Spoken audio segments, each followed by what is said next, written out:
warahmatullahi wabarakatuh.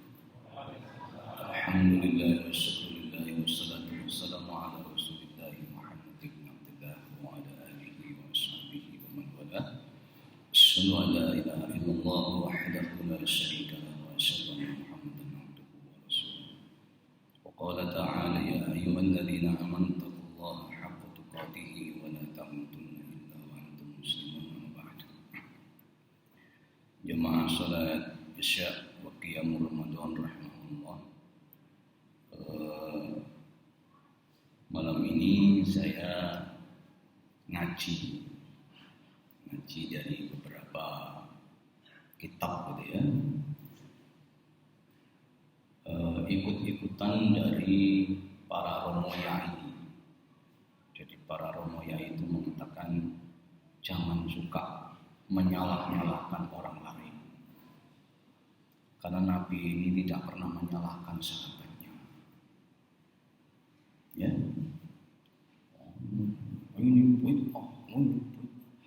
Jangan begitu, karena Nabi itu tidak pernah menyalahkan sahabatnya.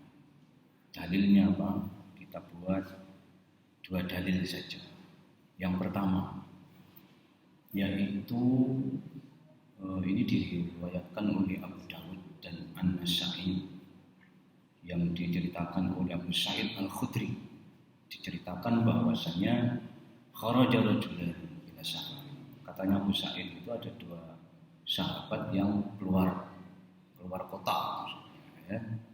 Tapi walaysa ma'ahuma itu ma'am. Tapi sayangnya dua sahabat ini tidak membawa bekal air yang cukup, sehingga di tengah perjalanan tahu-tahu masuk waktu sholat.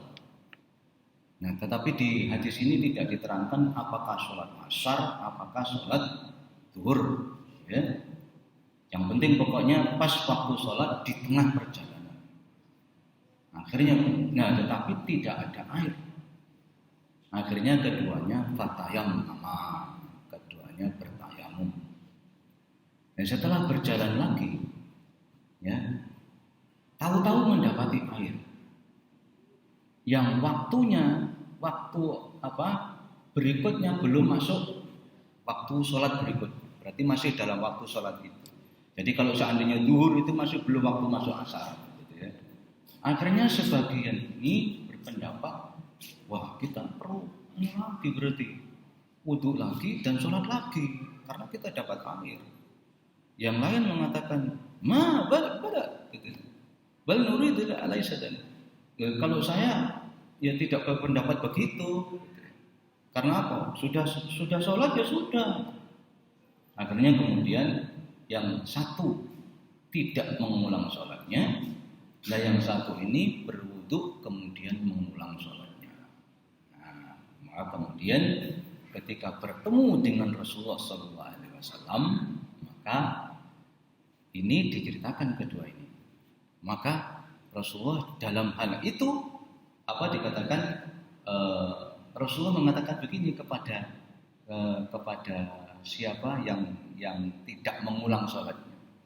Rasulullah mengatakan qad absabta sunnah. Kamu sudah sesuai dengan sunnah.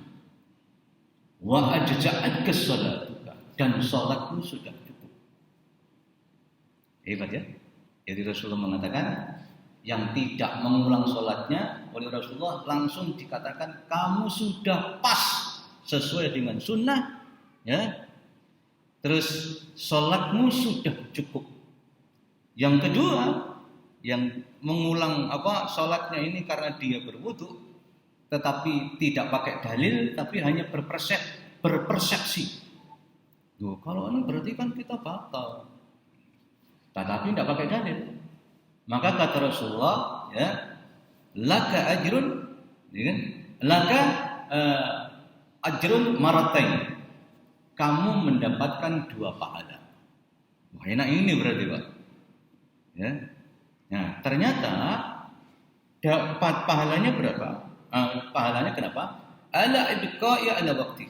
Yang pertama tadi sudah sholat tepat waktunya dengan cara tayamum. Yang kedua dapat pahalanya yang satu itu itu ala ijtihadika. Karena kamu telah berijtihad. Tapi ijtihad itu kan akhta'ta. Tetapi ijtihadmu salah. Itu dalam footnote-nya Bulughul Maram. Ya. Jadi orang ini dapat pahala karena dia berijtihad. Orang itu kalau berijtihad, mengerahkan segala kemampuannya, sumbernya sudah dikumpulkan, marojiknya lengkap, gitu ya. Itu kalau masih salah, dapat pahala 1. Kalau kemudian benar, dia dapat 2. Kalau ini tadi, dia dapat 1. Kenapa? Karena dia salah. Nah, ternyata benaran yang mana? Benaran yang tidak mengulang sholatnya. Sudah benar, sesuai dengan sunnah. Adapun yang ini tidak sesuai dengan sunnah. Tapi oleh Rasulullah tidak disalahkan. Nah, makanya jangan suka menyalahkan. Nomor 2, yaitu kisahnya tentang pengiriman pasukan kepada Bani Nadir. Ya. Jadi setelah perang Ahzab itu terjadi di bulan Syawal, ya, pada tahun ke-5 Hijriah. Perang Ahzab ini perang yang luar biasa, ya. Kayaknya kalau secara matematika umat Islam tidak mungkin menang karena dikeroyok dari segala penjuru oleh bani-bani yang ada di Mekah dan kumpulan dari orang-orang Yahudi. Ya, tidak mungkin kayaknya menang, tapi dengan pertolongan Allah maka menang dengan gemilang. Nah, setelah itu kata ibunda kita Aisyah, gitu ya. Aisyah radhiyallahu anha, maka dia ceritakan ketika Rasulullah itu pulang, ya, fawadha'a silah, kemudian menaruh pedangnya atau senjatanya, fa'aghsala, kemudian Rasulullah mandi. Setelah mandi itu, Pak, Jibril itu datang, ya. Qad wada'ta silah? Wallahi ma wada'tuha. Hai Rasulullah, lo. Kamu letakkan senjata, ya, mandi segala, ya kan? Kamu kira perang ini sudah selesai? Maksudnya gitu. Demi Allah, Jibril ini yang datang, Pak. Jibril menjelma jadi manusia, diutus oleh Allah. Demi Allah, aku tidak meletakkan senjata. Aku belum meletakkan senjata. Ukhruj ilaihim. Keluar, serbu mereka. Gitu. Maka Rasulullah bertanya, ila aina? Kemana? Ilahu itu. Ilahuna? Itu loh ke situ. Itu diarahkan ke kampung namanya Bani Nadir. Ya, Bani Quraidah. Mohon maaf, Bani Quraidah. Ya, karena di Mekah itu saat itu ada 3 kelompok orang Yahudi. Ya, apa? Bani Nadir, Bani Quraidah, kemudian Bani Qainuqa. Nah, tapi ketiga-tiganya nanti terusir semuanya sampai ke Khaybar. Nah, ini terjadi ketika bulan namanya Dzulqa'dah. Bapak-bapak paham bulan Dzulqa'dah? Apa? Bulan Islam apa? Setelah Syawal itu namanya bulan apa? Itulah namanya Dzulqa'dah. Nek cara Jawa niku Syawal apa Selo. Nah, kita ini orang Islam biasanya gak pakai apal bulan Islam. Tapi lah bulan Jawa apa?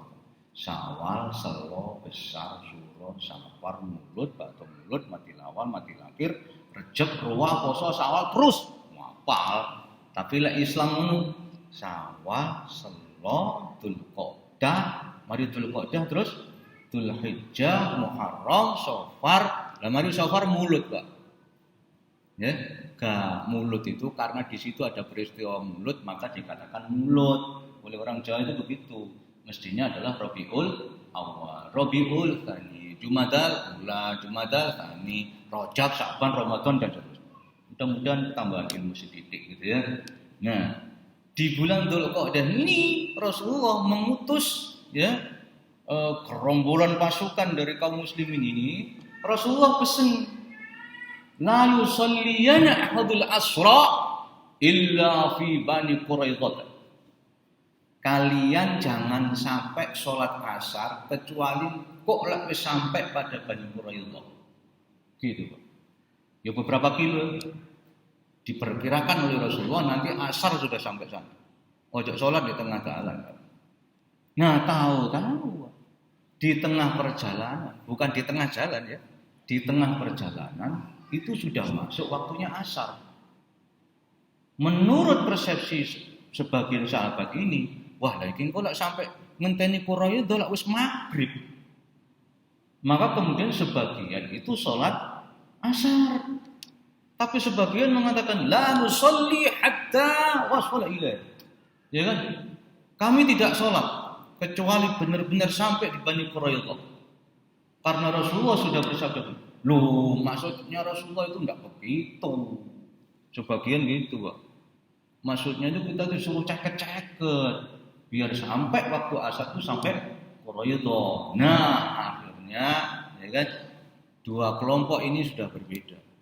Separuh dia sholat di tengah perjalanan, bukan sholat di tengah jalan, enggak boleh. Ya, sholat di tengah perjalanan, sholat di tengah jalan seneni wong.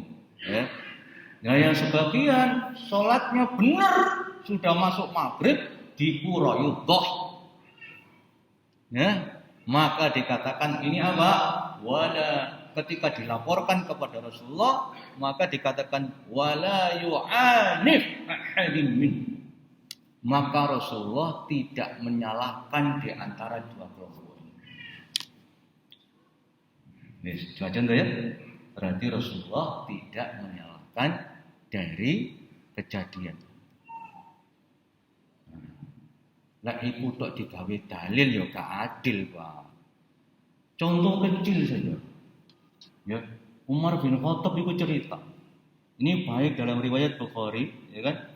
Atau kemudian juga riwayat Imam Ahmad. Umar bin Khattab itu cerita. Enek uang moro-moro sholat, wudu, diperhatikan oleh Rasulullah. Ternyata apa? Habis wudu dia mau sholat. Ketika mau sholat di-stop oleh Rasulullah. Karena di punggungnya kaki itu ada yang terlewatkan masih kering, mislu dhufrin.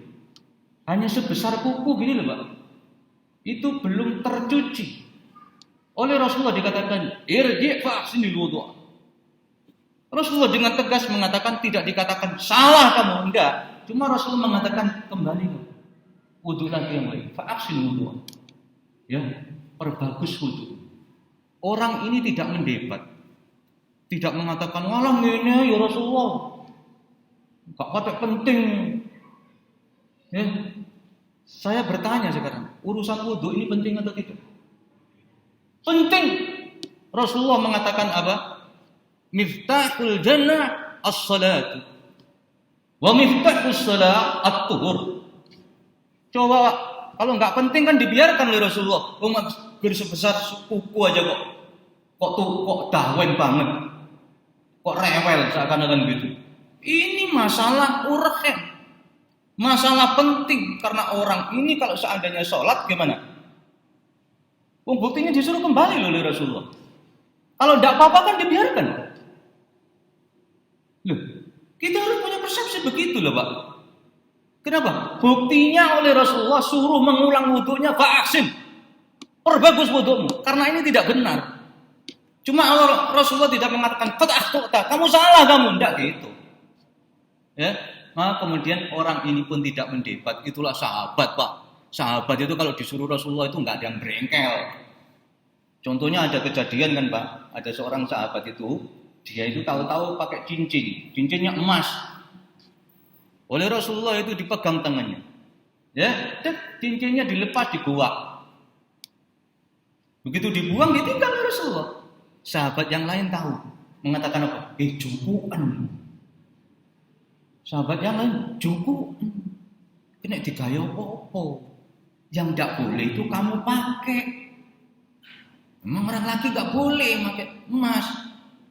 Boleh kamu jual di sebuah tuku sebuah pecel atau apa kan kena gitu. Tapi sahabat itu mengatakan, "La, qad adrak Rasulullah." Karena Rasulullah telah melemparnya, aku tidak akan ngambil.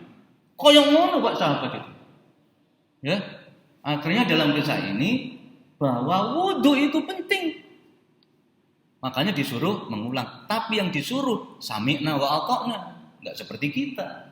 Bangun perbaiki wudu, ngengkel, gak penting. Ikulah wong saiki. Nomor 2, kasus yang lain yaitu tentang sholat. Ya. Ini diceritakan oleh Abu Hurairah, ya kan? Hadis ini banyak, ya, dalam Sahih Huzaimah, kemudian siapa? Imam Ahmad, Imam Muslim, macam-macam hadis ini riwayatnya sama. Kalau banyak secara mutawatir, ini berarti kejadian penting juga. Ya, bahwasanya ada orang ya itu sholat.